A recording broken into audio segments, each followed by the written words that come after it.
जी अस्सलाम वालेकुम भाईजान, मेरे मैदे च अल्सर है ते मैं बीमार बंदा वां ते डॉक्टर लोकलों कोलों दवाई लै रहा वां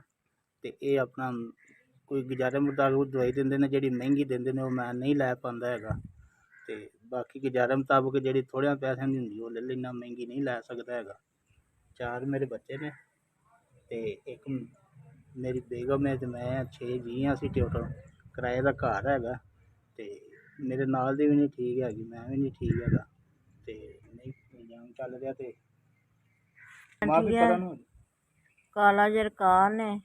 ਗੋਡਿਆਂ ਨੂੰ ਦਰਦਾਂ ਹੁੰਦੀਆਂ ਨੇ, ਮਿਹਦੇ 'ਤੇ ਵੀ ਮਸਲਾ ਬਣ ਜਾਂਦਾ, ਦਰਦ ਬੜੀ ਹੁੰਦੀ ਮਿਹਦੇ 'ਤੇ ਅਤੇ ਫਿਰ ਨਾ ਪੱਠਿਆਂ ਨੂੰ ਖਿੱਚ ਪੈ ਜਾਂਦੀ, ਅੱਖਾਂ ਵੀ ਨਹੀਂ ਖੁੱਲ੍ਹਦੀਆਂ ਜਦੋਂ ਬਲੱਡ ਘੱਟ ਜਾਂਦਾ ਹੈ। ਸ਼ੂਗਰ ਜਦੋਂ ਸਾਡੇ ਬੰਦੇ ਆ ਅਤੇ ਇਲਾਜ ਨਹੀਂ ਆਪਣਾ ਕਰਾ ਸਕਦੇ ਅਤੇ ਅਸੀਂ ਆਪਣਾ ਇਲਾਜ ਕਰਾਉਣਾ ਚਾਹੁੰਦੇ ਹਾਂ ਅਤੇ ਬਹੁਤ ਗਰੀਬ ਹਾਂ ਅਤੇ ਇਹਨੂੰ 6 ਕੁ ਮਹੀਨੇ ਹੋ ਗਏ ਨੇ ਅਤੇ ਮੈਨੂੰ ਸਾਲ 1.5 ਸਾਲ ਹੋ ਗਿਆ ਅਤੇ ਗਰੀਬੀ ਹੱਥੋਂ ਇਲਾਜ ਨਹੀਂ ਕਰਾ ਸਕੇ ਅਤੇ ਬਸ ਡਾਕਟਰਾਂ ਕੋਲੋਂ ਮਾੜੀ ਮੋਟੀ ਦਵਾਈ ਟੀਕਾ ਲਵਾ ਲੈਂਦੇ ਹਾਂ। भाईजान 4000 रुपया मैंने मिल गया, अल्लाह भाई उन्होंने होर दिन की तौफीक देवे, बड़ी मेहरबानी ते शुक्रिया उन्होंने ते हुण असीं इलाज अपना करा लांगे